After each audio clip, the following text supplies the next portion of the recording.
Hello, this is Cat's Diamond Painting. Welcome to my channel, or welcome back if you've joined me here before. Today I am going to do a post review of my latest completion, and also I'm going to kit it down with you. So I hope you'll stick around and keep me company while I do that today. So without further ado, I have here ZoomZoom. And it's not quite all in frame. You can see most of it, and I will pan over it in a moment so you can see it a little bit more clearly. But that shows you most of the painting there. So this is a Diamond Art Club painting. It's legally licensed artwork from Randal Spangler. It's 64 centimetres by 51 centimetres, which puts it in the sort of small to medium end of the Diamond Art Club range. And it's a round diamond painting. And I have to say, I mean, I kind of say this about all my completions because I love all the art that I pick. So I do tend to love all the diamond paintings that I do. But this is one of the most fun pieces I've worked on for quite a while. I don't know what it was about it. I think just, I loved the simplicity of the design. The fact it's mainly this one big dragling. I loved the colours, the shading, so I'm a big fan of blues and purples, and I just thought the shades of blue that were all in this background, the sky through the window, were gorgeous to work with, as were the pinks and purples and the curtains. There were lots of lovely sparkly bits, so I'm not sure how well you'll be able to pick it up. Hopefully you'll see it more when I pan over it, but there's quite a lot of AB drills, particularly in the dragling.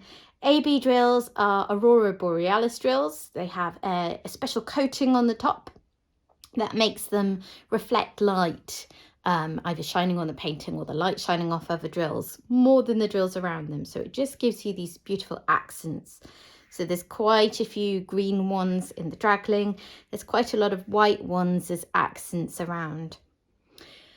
So that was all really enjoyable. It was a great mix of confetti and colour blocking. So confetti would be where you're switching colours a lot in a section, like say the dragon's haunch. Little sections like that. Colour blocking is where you're doing a lot of one colour without needing to switch colours often. And there was a lot of that in the sky area. So it did work up pretty quickly. Ooh, what's that? Just a little bit of rubbish on there. It worked out pretty quickly. It's only taken me a couple of weeks, which for me is pretty quick going. I had the new Diamond Art Club drills. So Diamond Art Club shifted a few months ago to start manufacturing their own drills in-house. They weren't happy with the quality of the drills that they were getting from elsewhere, so they've changed them. They used to be quite kind of smooth, rounded on the top, the round drills, and they were very, very shiny. But I used to find that they didn't stick very well to my pen. Like I had to change my wax a lot more often. So I personally prefer these newer drills that they have, where they have more clearly defined facets on the drills. So that by facets, I mean, you know, the little flat bits that the light actually reflects off, that gives it that kind of diamond effect. So they're kind of more clearly faceted, and I really like how that makes them a little bit easier to work with. It possibly makes the finished project a little less shiny and a bit more kind of shimmery, but it's plenty sparkly enough for me. And if you're wondering what the point of the dragon is, if it feels a little bit random to have this flying dragon making himself a little airplane, he's actually a dragling. Randal Spangler, the artist, has this whole series of pieces about the draglings, and there's this whole backstory to them. And if you're interested in finding out more, if you scroll back a little bit on my channel playlist, I did do a video when I started this painting, when I was kitting it up, and I talked quite a bit in that about the history of the draglings. So go check that out because it's quite a fun story. So I have my pot of trash drills here. Ooh, which I can't get into. As you can see, not too bad at all. I'm quite picky, so, you know, anything that's even slightly off will go in here.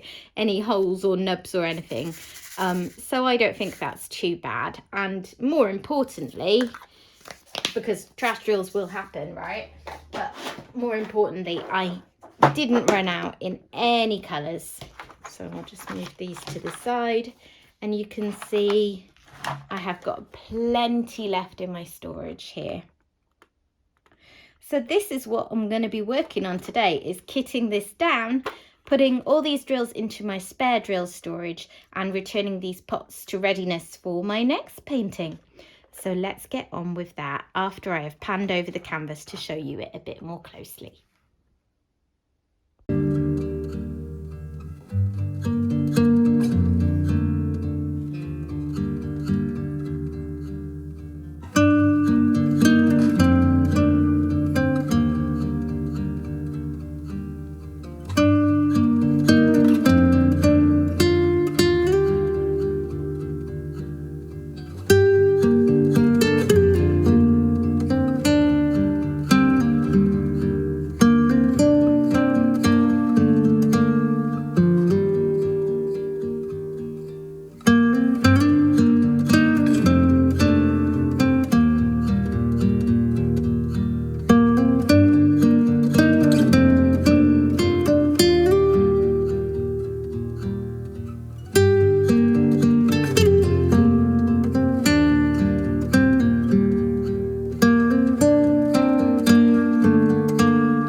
Right, so I'm all ready to kit down my painting.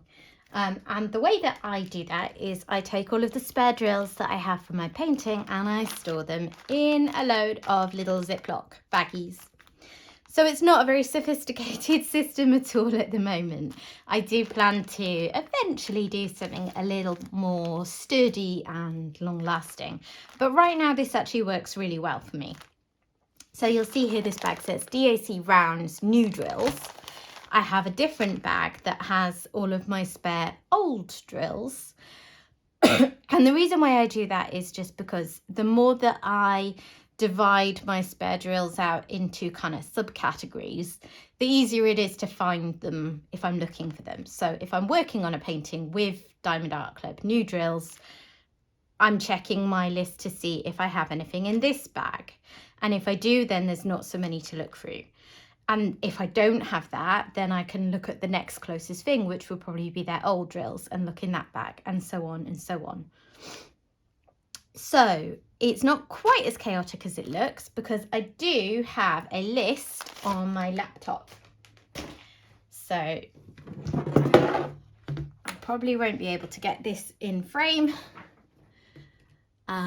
But basically what I have here is an Excel spreadsheet that contains the details of all the colours I have spares for in this category. That's DAC square, so DAC rounds, new. And what I'm going to do now is find out which of the colours from this current kit I might have already in here, so that I can pull out those bags and add the spare drills from this kit to the existing baggie. And then I'll start new baggies for any colours I haven't previously worked on. Hope that makes sense.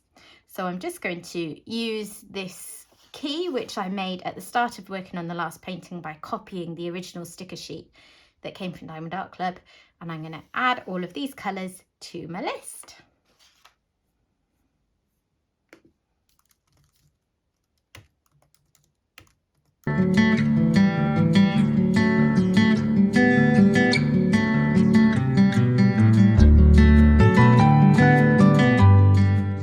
Okay, I'm just going to check that I have got all 46 colours. And I do, it shows there in the count square.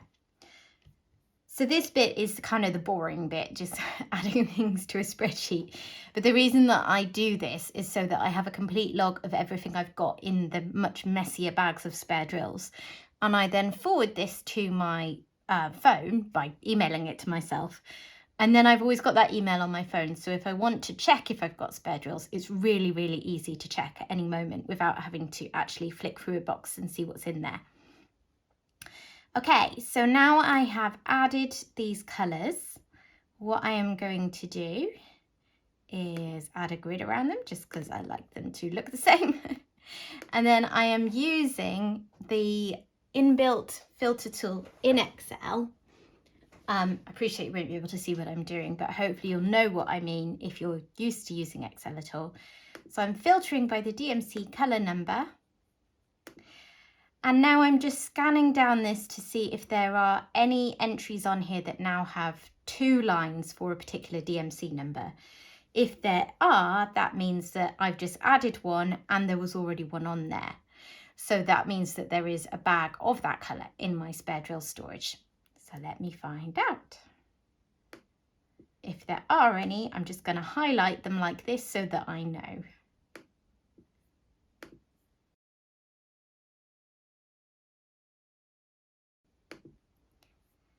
Okay, there's a few on there, so now I'm going to find those colours in my spare drill bag.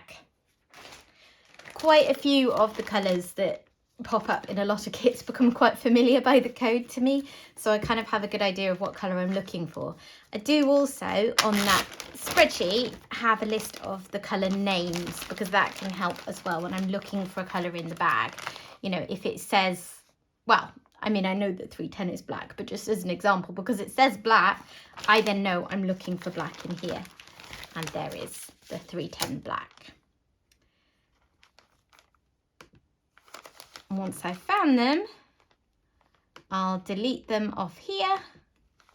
Okay, somewhat worryingly, my mouse pad on my laptop is not working, so I've had to go get an actual mouse. Right, so I will delete that row because I have got that. And then I know where I'm up to. So let me find the rest of them.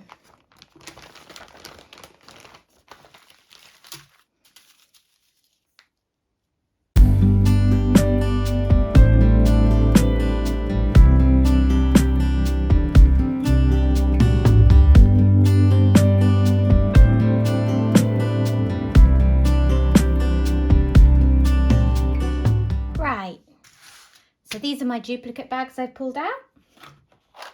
And now I am going to dekit those colours.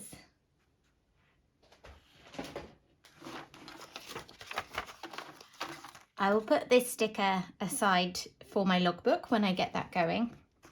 And I'm just going to use this one now for the rubbish. So I've got a drill tray to do my tipping of drills over.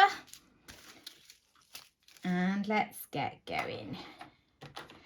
So 976.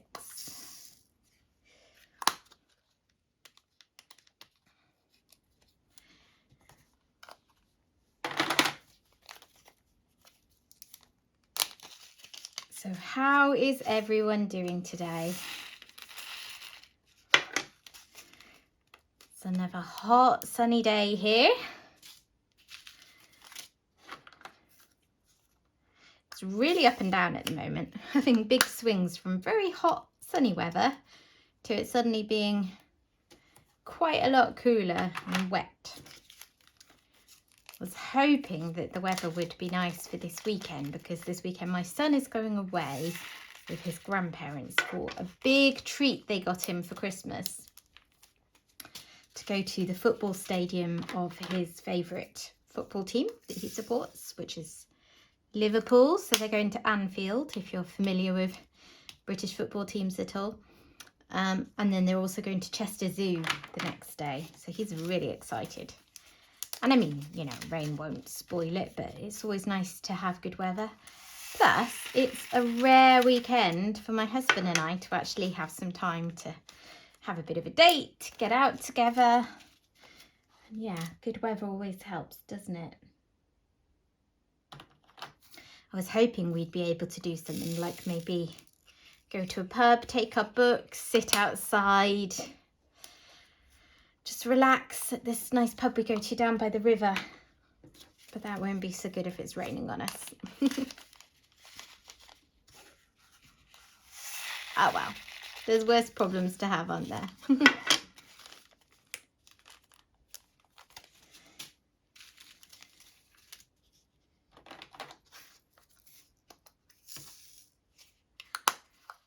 It's quite good that I'm doing this kitting down today and not so much the actual diamond painting, because I'm having a bit of trouble again with my neck and shoulders this week.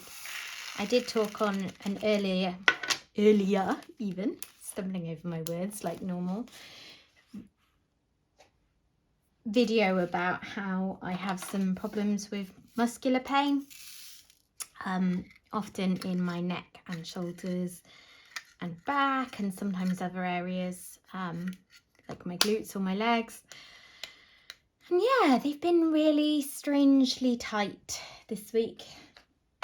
I say strangely because it often doesn't seem to be related to much for me. Like I don't know what triggers the pain. So then I have to spend a few days like resting that area, working on things like my back massager and like massage mat, maybe asking my husband to help me, painkillers, icing, heat, all the rest of it. And I've also got an osteopath appointment booked for next week. I booked it for next week because it may settle a bit before then, and then I've got the option of cancelling it.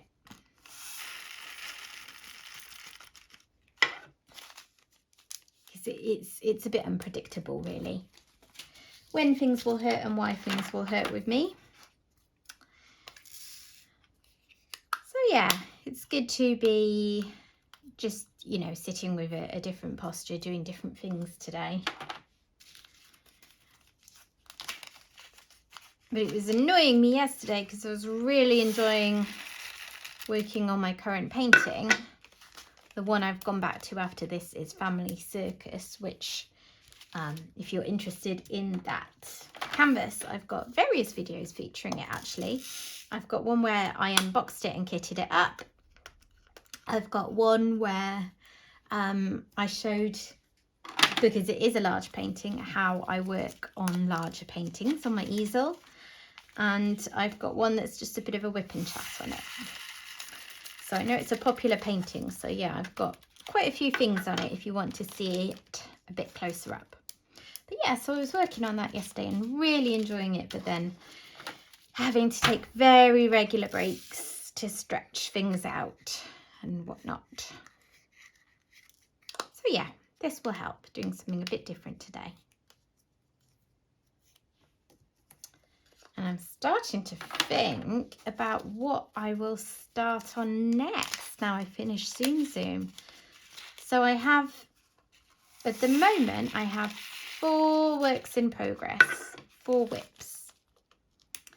They're all different to each other because that's the purpose of me having lots, is so that I can have variety and switch between sort of different themes, different colours, you know, confetti and colour blocking and all that kind of stuff to keep things varied and interesting.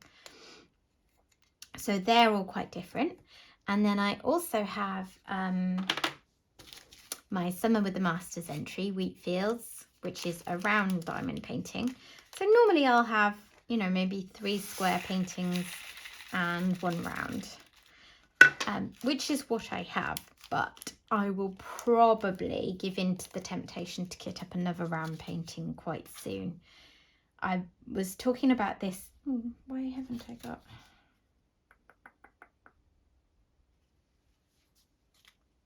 Where's that one? Ah, I'd put it in the wrong space in my storage box.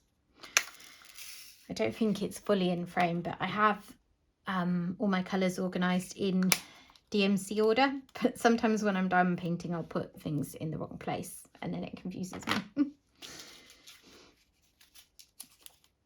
So yeah, I was talking in my last WIP'n'Chat about how I've started on Wheatfields for the Summer with the Masters event. It hasn't really gripped me yet because it's a little bit samey. So whilst I absolutely will not give up on it and I'll keep chipping away at it bit by bit, I don't know if I might give in to the urge to start a different round painting that's a bit more appealing soon as well. We'll see. I'll certainly work on Wheatfields a bit more first. I know that people can be quite divided on whether it's better to just have one whip and finish that before you hit up another, or whether having lots of whips is the way to go. And of course the answer is there isn't one way to go. It's different strokes for different folks, and we all like different things. I know for me, if I force myself to do something I'm not enjoying, it will put me off entirely.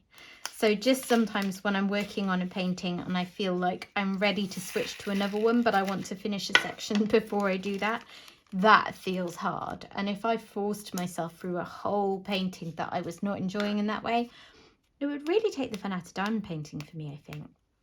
So switching in this way for me is what keeps the hobby fresh and enjoyable.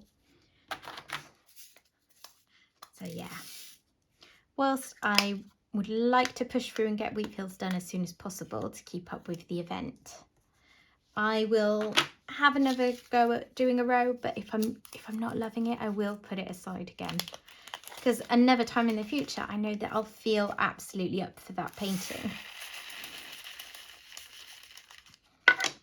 So it's all good. Right, those are all of the bags that I already had set up from previous spare drills. Now I am going to do some labels for fresh bags for my remaining colours. So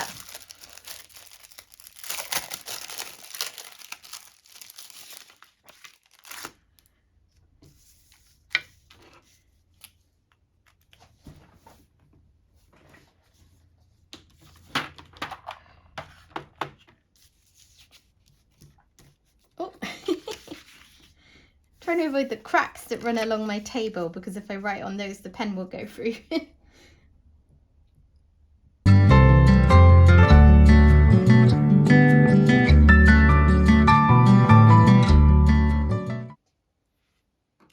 Okay, so I've got all my labels. Excuse me knocking the camera there. I've got all my labels. I've got some baggies ready. And I'm going to get on and get the rest of my colours de-kitted.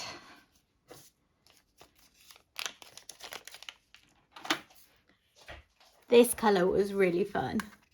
I haven't seen this in any of the paintings so far. Look at that. It's a black AB. So the base is black, but the AB coating, the Aurora Borealis coating, gives it this kind of oil slick effect, that kind of rainbowy colours. It's lovely. It was only in one small section of the painting actually.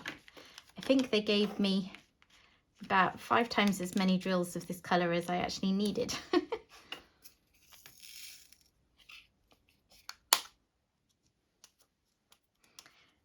So while I'm here today, I want to say a big thank you to everyone who's been subscribing to my channel recently. It doesn't feel like very long since I was saying thank you for 200 subscribers, and now I've got over 400, and I can't actually believe it.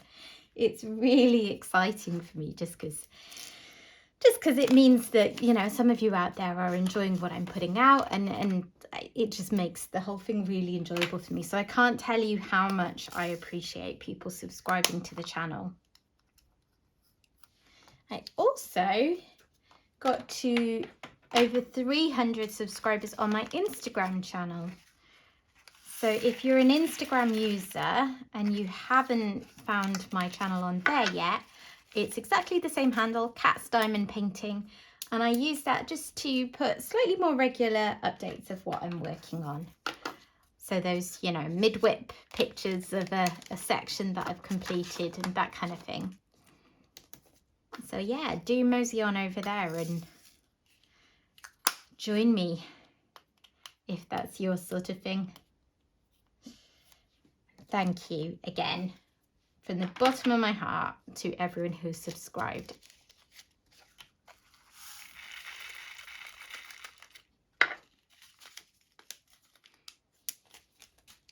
Do you know what? I'm really tired today. I'm thinking, what have I got to chat about? My brain feels like scrambled cotton wool. Not just scrambled eggs, not just cotton wool, scrambled cotton wool. I think I've not been sleeping so well in the heat.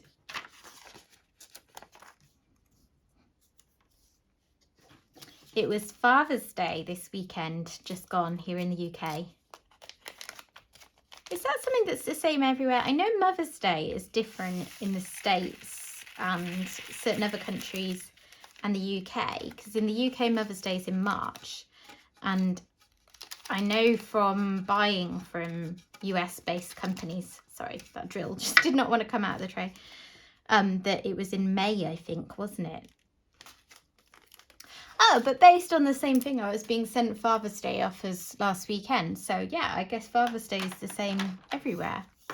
Interesting. I wonder why that varies. Anyway, so we had a nice weekend doing things for that.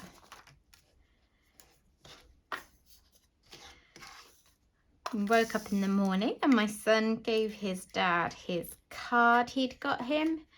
She'd written a nice message in and his present, which he'd bought him a planter pot, you know, like a big pot for growing things in the garden so that they can do some gardening together. So it's a combination of a nice thing to give him and a nice thing to do together. So that was good. I think my husband really appreciated that. And then in the morning, we actually had a football tournament for my son. So we spent the whole morning. We had to be there for 8:30, which felt aggressively early for a family of night owls who don't go to bed that early. And it was a Sunday morning right on the other side of the city. But anyway, we made it. So we were there for 8:30 so they could warm up. And then the tournament was going on from like 9 till about 11:15. They played 5 games. They played very well. It wasn't their best performance ever. They actually only won one of their games. But it was a very sort of mixed ability tournament. So all of the teams there were under 8s, which is the category of team he plays on, which just means that all the players were 7 at the start of the year, basically. So under 8 at the start of the year. But they do have leagues, and his team is in a sort of middle to lower league, and they've been steadily improving through the year. And some of the teams they were playing were in much higher leagues, so, you know. Also, we realised afterwards when we were leaving that the pitches were on this sort of gentle slope. So it wasn't really obvious, you know, it wasn't like they were playing uphill, or it would have been commented on.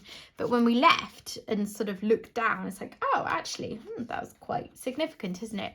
And quite a lot of the time, most of the games they played, my son's team's goal was at the top of that slope. So they were sort of playing uphill. So in retrospect, they did even better than it seemed. So anyway, we did that, cheered them on. My husband's the assistant coach of the team, so he was very involved. And then everyone got a medal for taking part, so that was nice. And then after that, we went to a friend's house and had some lunch there. They live near the park where the tournament was taking place, so we'd parked on their driveway and then went back and had lunch and a bit of a chat. But then after that, we went off to do our own thing because it was Father's Day, so we wanted a bit of family time. My husband wanted to go for a walk, but it got a little bit rainy. Plus also, to be honest, my son's legs were a bit tired after running around playing football all morning.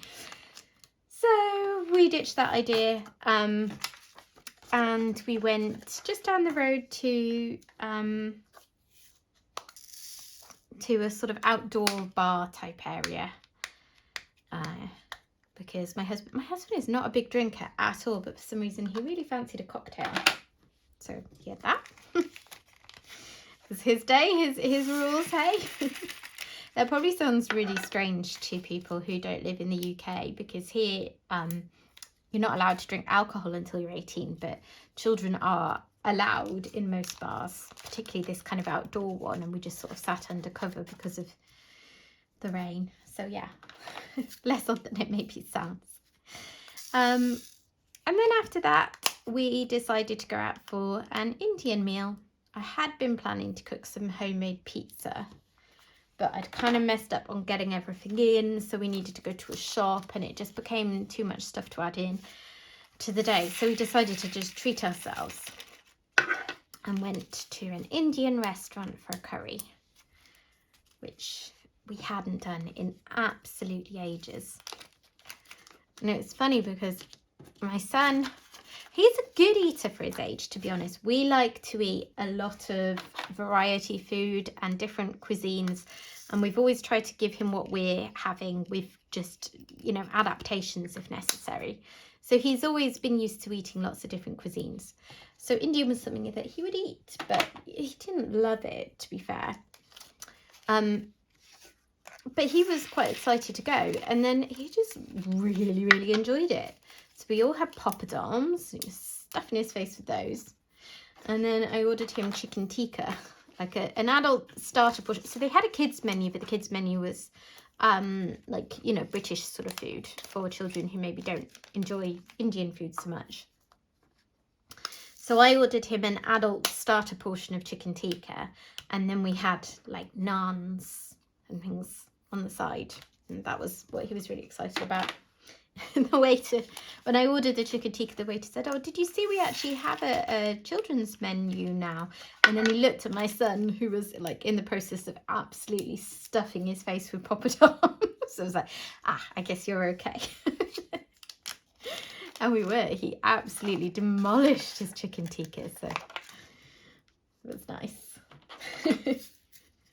I like seeing him enjoy different foods, because when I was his age, I was really fussy, but not in a, well, not that it wasn't genuine, because I really was worried about trying different foods, but I would often tell myself based on the look or smell of something that I didn't like it, and then wouldn't give it a fair try. And don't get me wrong, my son can be prone to doing that too, but I think he's maybe, he's quite a bit better than I was at his age. So I get quite a kick out of it, because I think, you know, food is one of life's pleasures, and I think it's just really nice to be able to enjoy lots of different cuisines. And because my husband enjoys lots of different cuisines, it's handy that, you know, if we want Chinese, if we want Lebanese, if we want Greek, if we want Indian, whatever it might be, that we can generally find something on the menu that my son will eat. So we're quite fortunate that that's worked out how it has. Because having been on both sides of it, I, you know, very much understand people having difficulties eating different kinds of foods. But yeah, I want for my son to take more after my husband, who will eat anything, than me, who is still quite picky as an adult. I mean, I say my husband will eat anything. He's a vegetarian. He'll eat anything that isn't meat.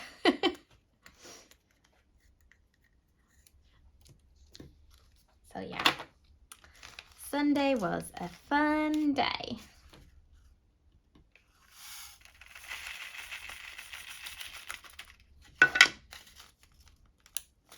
Speaking of food, tonight is my husband's night to cook, and he is making tapas. Spanish style tapas tonight. Oh, sorry, that was my elbow hitting the tray. So what is he doing? He's doing patatas bravas, just like little crispy potatoes with a sort of spicy tomato sauce, and then aioli, like a garlic mayonnaise. He is doing, for himself, he's doing something involving aubergine and feta. I don't think feta's very,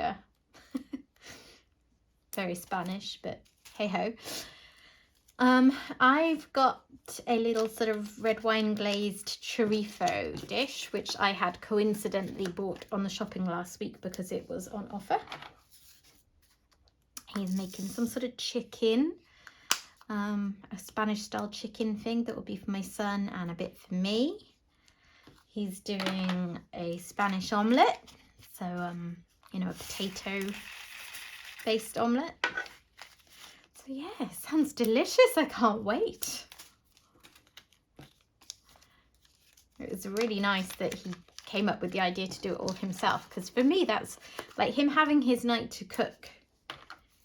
It's not just about having a night off cooking, because to be honest, my husband's really good about that stuff anyway. You know, I do most of it, but if I'm ever having a day when I'm just like, I can't, and he's around, he will generally cook for me. But it's the mental load of planning it all, you know, trying to come up with interesting, varied meals that will suit all three of us with our very different tastes for every day of the week. And then sorting all the shopping and everything. It's a lot. So for his day that he takes on, which he does for the majority of the year, there's some parts of the year when he's just too busy at work. He works in the university as a college lecturer, and sometimes he's teaching excuse me, sometimes he teaches a lot more than others. So the autumn term, for instance, he can't do it. He's absolutely full to the brim with work.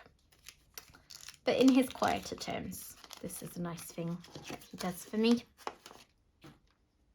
So yeah, it's great when he just takes over the whole planning for one night.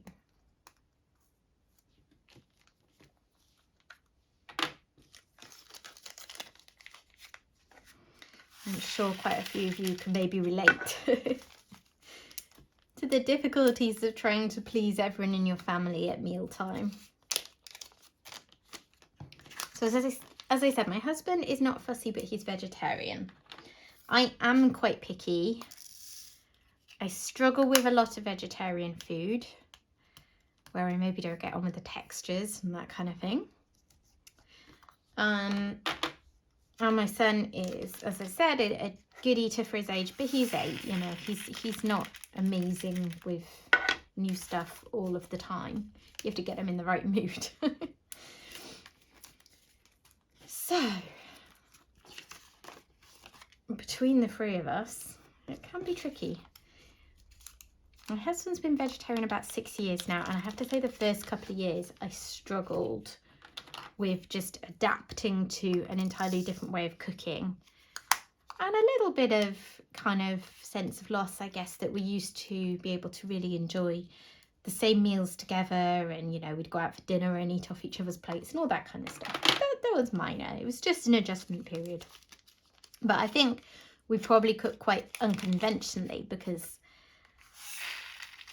a lot of families, if there's a vegetarian, might just eat a lot more vegetarian food, but in the way I've said, that doesn't really work for us. Though I would like to eat a lot more vegetarian food, it's a very gradual process for me to figure out what things I can enjoy. Anyway, I digress. So most of our meals are planned by me as a meat eater, and then just adapted. So over the years, we've got really good at figuring out good switches for things, you know. So it might be something like tofu or a meat substitute, or it could be vegetable steaks, like he likes cauliflower steaks and celeriac steaks, for instance. And the meals where he's not having a protein as such, I'll give him a lot more of it so he can fill up, and he'll get his protein in other areas. And obviously he has things like beans and lentils, so if I make something like bolognese, there'll be a meat one for me and my son, and then there'll be a lentil one for my husband. So yeah, it's been a learning curve, but a positive one, I think, because now we're at a point where it's a lot easier.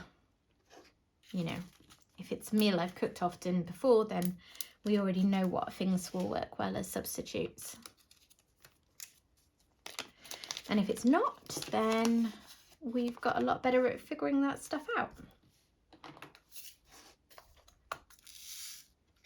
The only thing that we both find strange is just how much extra time it takes. Like, you'd think if, say, you were making, I don't know, 2 different pots of bolognese or something, that it wouldn't really take any extra time. You'd just be doing a bit more during that time. But it always seems to take so much longer. It's got better over the years, but it's kind of baffling.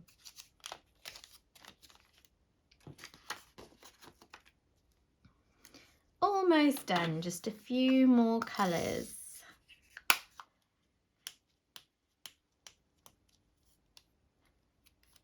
I have to say my brain is ticking over thinking about what I might start next. I'm going to carry on working on Family Circus for a bit because I'm really enjoying it. Then when I feel ready for a change from that, I might try and do another row of wheat field. Gotta keep the momentum going, not have too long a break from it.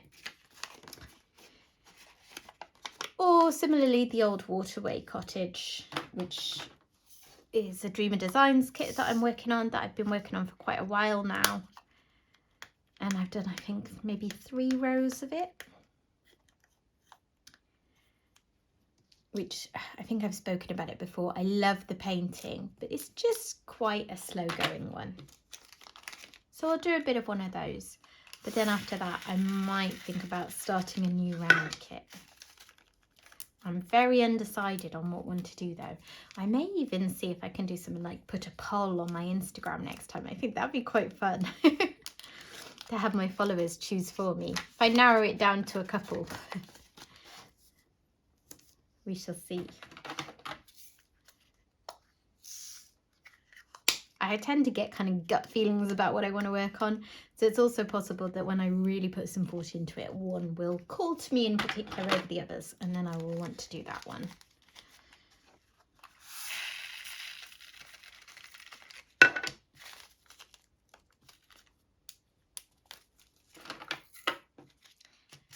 Two more colours.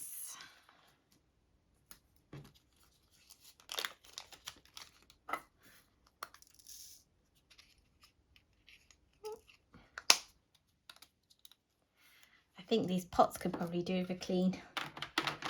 The Diamond Art Club stickers are really good at not leaving residue on the pots. So generally you can just stick them on and peel them straight off. But having used the pots over and over again, some of them are starting to build up just a slight layer of adhesive residue. So I might have to get out my Goo Gone and give them a little bit of a quick wipe.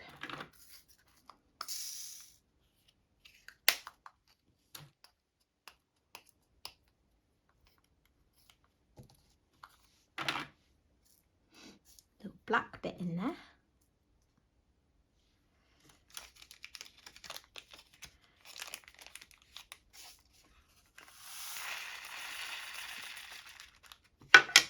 Okay, so let me tidy some of these things out of my way. And then the last thing I have to do is just add the names to my spreadsheet. So I'll just show you how I do that in a moment.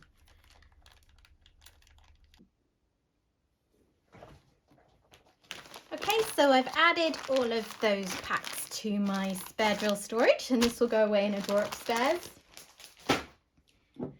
I'm going to add my trash drill pot to this jar where I just keep all of the trash drills, the waste drills that aren't worth keeping from my projects, for no particular reason other than it's pretty and it's kind of satisfying to see it fill. And the very last thing I'm going to do is just add colour names to my spreadsheet. So I have here a DMC colour chart book, which has all of the names. And I'm just going to add those on so that it, as I explained earlier, it makes it easier when I'm looking through the spreadsheet and looking through the bag to link them up. So here I go. I'm going to time lapse this section, so I will say goodbye now. So thank you very much for watching. I hope that you've enjoyed this video today, and I will be back soon. Bye bye.